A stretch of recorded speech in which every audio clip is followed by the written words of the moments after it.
adesso ai suoni dei Malanova.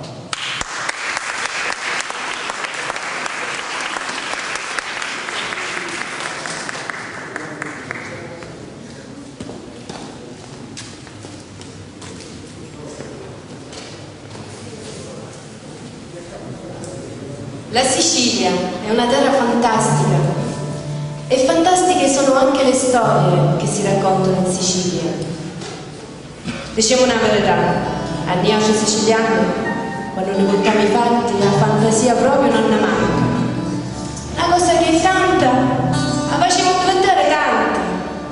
E allora, non ci capisce certa gente, è tutto vero o non è veramente?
Noi siamo Malanova e raccontiamo storie di Sicilia. Ce n'è una in particolare che parla di una ragazza che ha sempre speso tutta la sua vita per gli altri, senza risparmiarsi mai, senza mai chiedere né ottenere nulla in cambio. Rose senza spine.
Monari, bruciata in gemma è senza acqua, senza nudo che la cura, senza nudo che la zappa.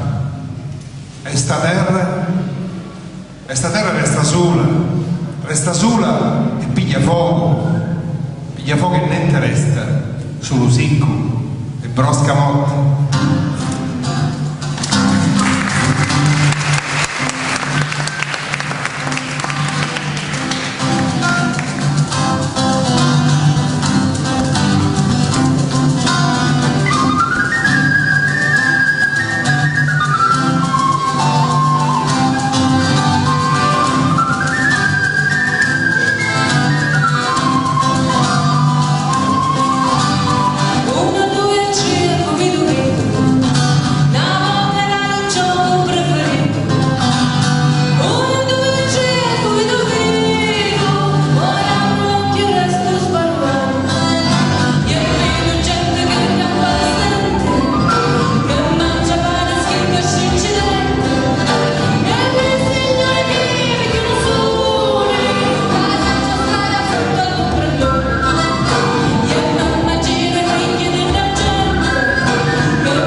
La venuta di Ruggero d'Altamilla in Sicilia è stata celebrata in 1000 maniere diverse.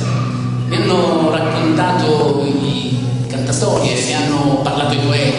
Singolare è ancora il modo con il quale questa venuta si ricorda in un paesino poco distante da qui, Monforte San Giorgio.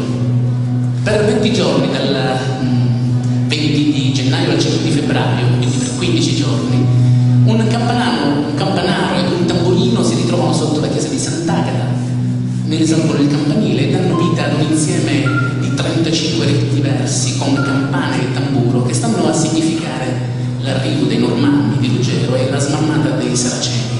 Questa antica usanza che ancora oggi si celebra ha un nome anch'esso singolare: Catabba.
trasformazione, sì. Dovreste vedere ogni anno durante la rappresentazione storica, durante questa pantomima che viene realizzata al paese, i fuochi pittoreschi che si sprigionano dalla battaglia tra Ocamittu e l'uomo selvaggio. Gira il mondo, vuota la terra, cancia suonata e veni a guerra.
Del fragante, parto da fantasie, utili e canti, la coppola che si russa come la vita, e se da un ferro mi cancia la vita. Fotti.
Ci sono cose che non si dicono con voci, di parole, ma con l'occhio e dall'occhio, con toccarsi le mani, con sentire i respiri, che diventano respiro, e si sentono, quando tempo assieme non basta mai, e sono di vere parole d'amore.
Il romanzo Pasquale Bruno, da me tradotto e dato alle stampe nel 1988, è stato pubblicato da Dumas a Parigi nel 1838 col titolo di Pascal Bruno. Delle imprese di questo singolare bandito avevo sempre sentito parlare fin dalla mia prima infanzia. Se ne parlava frequentemente in casa mia, dove un vecchio zio raccontava, nelle lunghe serate d'inverno trascorse dall'intera famiglia tra il dormiveglia attorno al braciere, le avventure più rischiose ed entusiasmanti del nostro eroe paesano. Proprio così, Pasquale Bruno era nato e vissuto nel mio paese, Villafranca Tirrena, allora Bauso, in provincia di Messina. Ricordo che ascoltavo con trepidazione, schierandomi apertamente e sfacciatamente con lui, il buono, il forte, il generoso, il protettore dei deboli e degli oppressi, contro i cattivi, il conte di Castelnuovo, che aveva violentato la madre di Pasquale e aveva fatto decapitare suo padre, che lo aveva ferito. La contessa Gemma, figlia del conte e moglie del viceré di Sicilia, che aveva ostacolato e vietato l'amore di Pasquale per Teresa. I gendarmi, che tentavano inutilmente di prenderlo, l'Acido Meli, il traditore di Pasquale. Di sera l'ascolto dei conti, i racconti del bandito eroe, di giorno le scorribande con i miei compagni di giochi, nei luoghi dove era vissuto e aveva compiuto le sue gesta strepitose Pasquale. C'erano dei momenti in cui mi sembrava di vederlo apparire sulle mura del castello o attraverso una feritoia della fortezza nell'atto di scaricare il suo fucile sui gendarmi che da diversi giorni lo assediavano senza risultato alcuno, o di vederlo uscire sul suo magnifico cavallo arabo seguito dai suoi 4 feroci cani corsi dalla porta del maniero e percorrere in pochi istanti distanze enormi da un capo all'altro della Sicilia. Credevo che i racconti fioriti attorno a questo straordinario personaggio fossero frutto della fantasia dei miei paesani e che si fossero tramandati di bocca in bocca, di generazione in generazione, fino ai tempi della mia fanciullezza. Vi lascio immaginare perciò la mia meraviglia quando, studente della facoltà di lettere all'Università di Messina, scoprì che di tali racconti, di tale tradizione orale si era impossessato uno tra i più grandi scrittori francesi, ricavandone uno dei suoi più interessanti libri, Alessandro Dumas padre.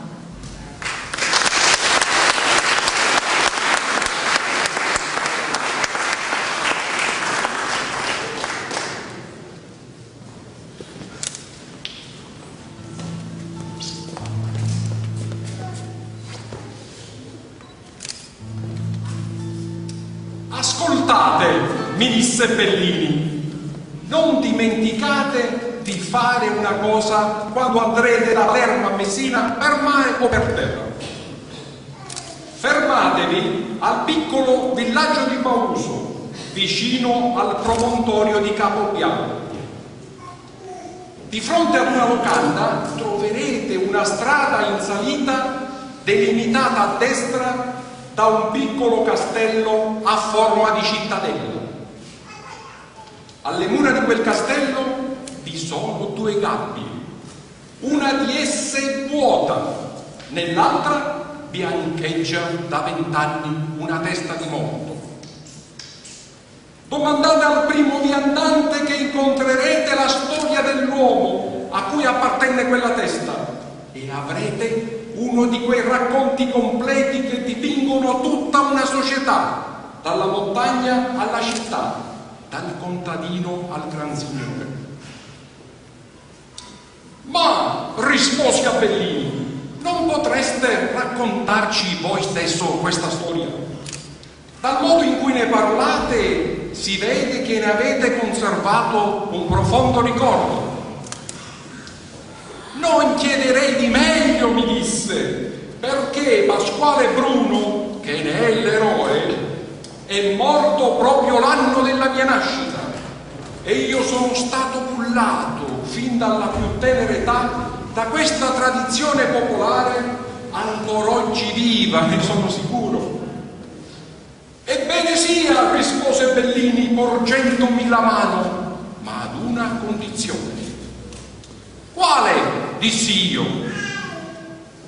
Che al vostro ritorno, dopo aver visitato quei luoghi, dopo esservi ritemprato in mezzo a quella popolazione selvaggia e a quella natura pittoresca, scriviate un romanzo su Pasquale Bruno.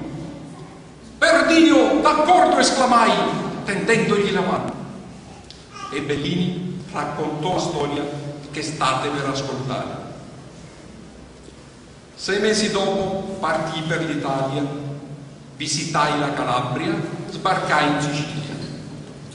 Infine giunsi a Bauso, vidi la locanda, andai su per la strada, scorsi le 2 gabbie di ferro, una delle quali era vuota, l'altra piena.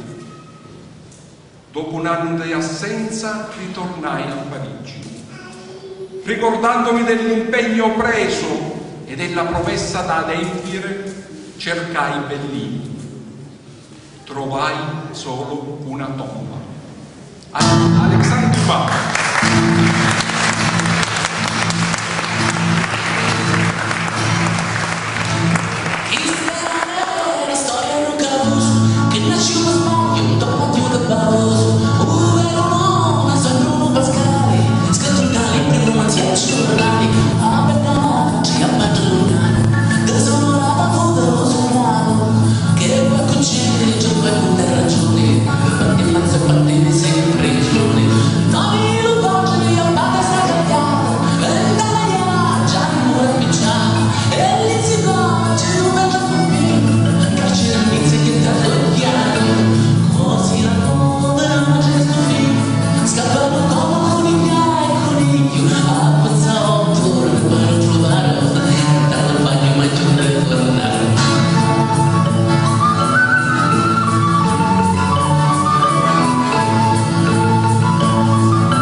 Chi è questa terra che dice la mia?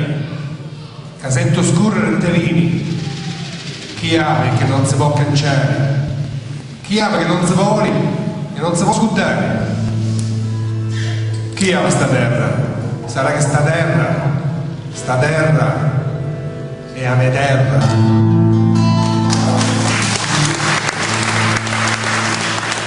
Milano da sempre che esiste un quartiere, ed in questo quartiere una strada.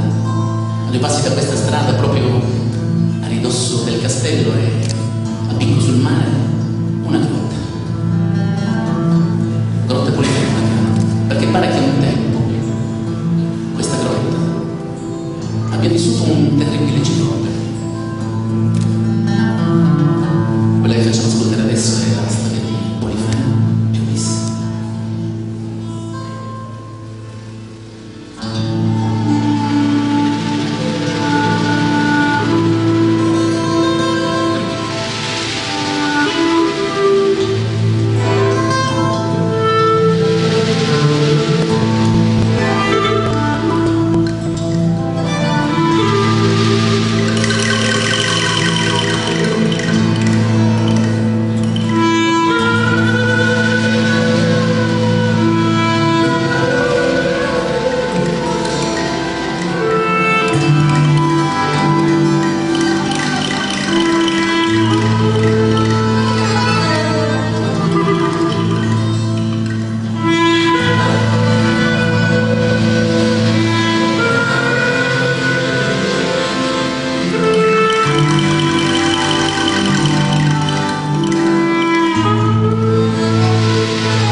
storie che stanno chiuse dentro ognuno di noi.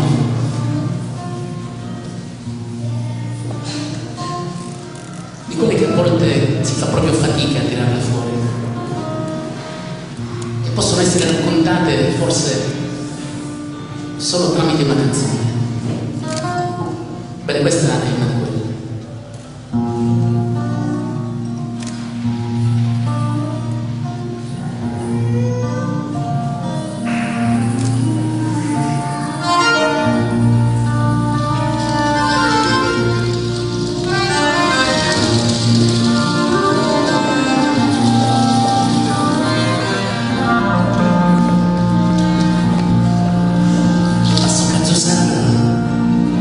Passate e va venendo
davvero per essere qui con noi, per aver sfruttato anche la pioggia per venire al Castello di Pausa.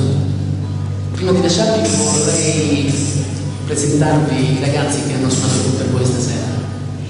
Quindi alla Fisarmonica, direttamente da Lipari, con il mare in tempesta, Pasquale Manzo.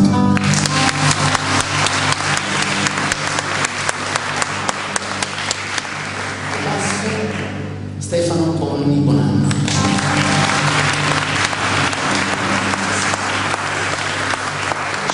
Clarinetto, Frescaletti Siciliani, Ciaramella, Giovanni Ragno.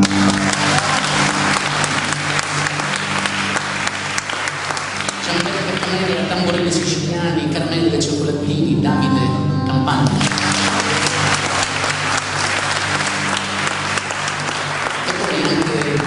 Se non è più Natale, la nostra stella cometa Saba.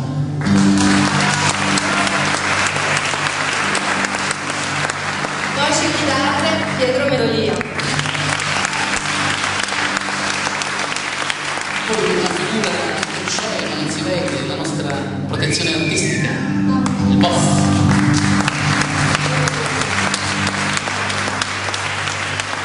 Il nostro amico Enzo Ragno che ci ha deliziato con le sue liriche. La nostra iniziativa, Annino, che ci ha raccontato la memoria del suo cenone. E Alessandro Dumas, il nostro amico Nicola, amico.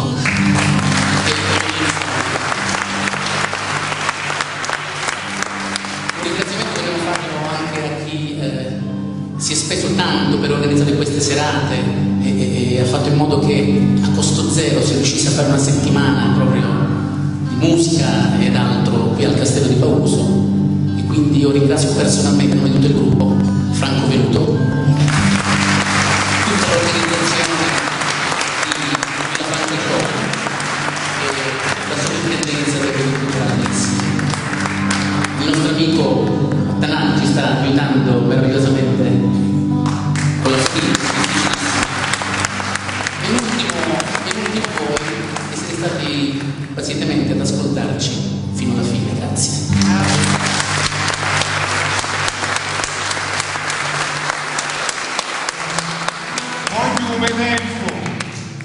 Voglio tempo per cantare, voglio tempo per suonare, voglio sentire e pensare, voglio i ciauri e i sapori, voglio tempo per l'amore.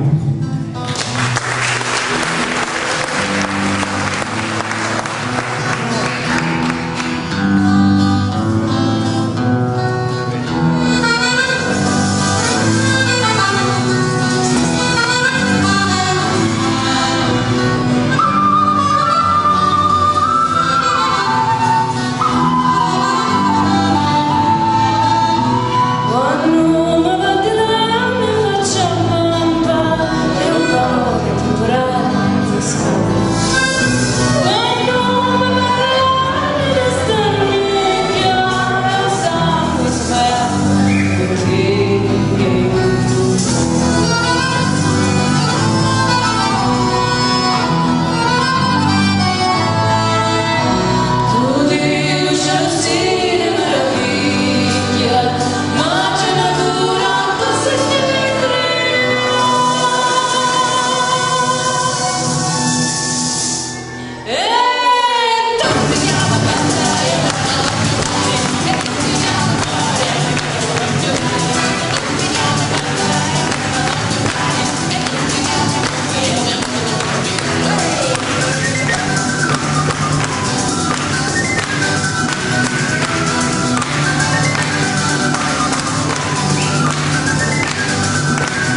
ci hanno dimostrato che quando la musica è così bella